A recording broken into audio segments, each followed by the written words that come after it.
চৈতন্যদেবা দর্শন করার পর ঈশ্বরপুরী প্রভুপাদের ভিটে বাড়ি দর্শন করার পর এখন আমরা রওনা দিচ্ছি।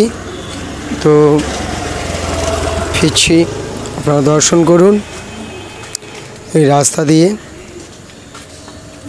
হরে কৃষ্ণ। তো এই জায়গাটা হচ্ছে হালি শহর, জায়গাটা হচ্ছে হালি শহর, যেখানে ঈশ্বরপুরী প্রভুপাদ জন্মেছিলেন। কত সৌভাগ্য আমাদের। তো আপনারা আসবেন।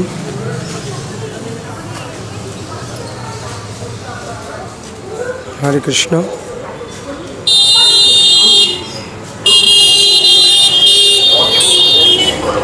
এই লেখা আছে চৈতন্য ডোবা, এই লেখা আছে ইংলিশে চৈতন্য ডোবা। হরে কৃষ্ণ।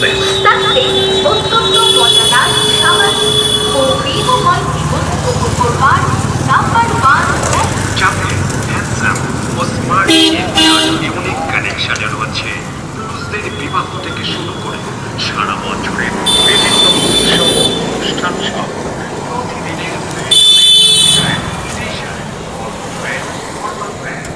এবার আমরা রওনা দেব, গাড়িতে উঠব।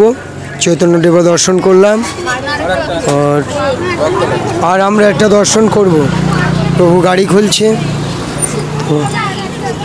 তারপর আমরা গৃহের দিকে রওনা হব।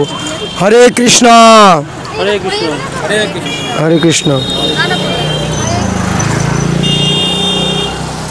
হরে কৃষ্ণ। গৌরাঙ্গ, এখন আমরা চৈতন্যদেবা দর্শন শেষ করলাম। বলো হরে রাধে, বলো রাধে, রাধে। বলো তুমি হরে বলো, ওখানে কৃষ্ণ। শোনা যাবে। বলো রাধে। নিজেকেই দেখছে। ওকে দেখা যাচ্ছে। বলো রাধে। রাধে রাধে।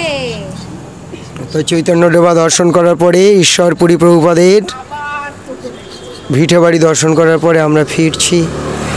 তো মনে হয় যাব না, যেতে ইচ্ছা করে না, তাই না? কিন্তু কেউ রাখবেও না। হরে কৃষ্ণ। শিবানন্দ সেনের বাড়ি। এবার আমরা যাব শিবানন্দ সেনের জন্মভিটাতে। হরে কৃষ্ণ। শিবানন্দ সেনের বাড়ি। বাড়ি মানে জন্মভিটা। হরে কৃষ্ণ। চল। পৃথিবীতে অনেক আছে, অনেকে দীক্ষা দেয়, আর তিনি ভগবানকে দীক্ষা প্রদান করেছে। কেমন গুরু হয়েছিলেন, তাই না? তো সেই গুরুদেবের সামনে আমরা আছি এবং ভিতরে আমি দর্শন করেছি, চাক্ষুষ দর্শন করাচ্ছি আর একবার। আপনারা এটা দেখবেন এবং এই চৈতন্যদেবা দর্শন করতে আসবেন পানিহাটিতে। হরে কৃষ্ণ। বাঞ্ছা কল্পতরুভাষ্য কৃপা সিন্ধুভ্য এব চ পতিতানাং পাবনেভ্যো বৈষ্ণবেভ্যো নমো নমো। তো শ্রীপাঠে এখানে কোনো পাঠ প্রবচন হচ্ছে, তো মহাপ্রভু সম্বন্ধে পাঠ দিচ্ছে, আপনারা সেটা দর্শন করুন। হরে কৃষ্ণ।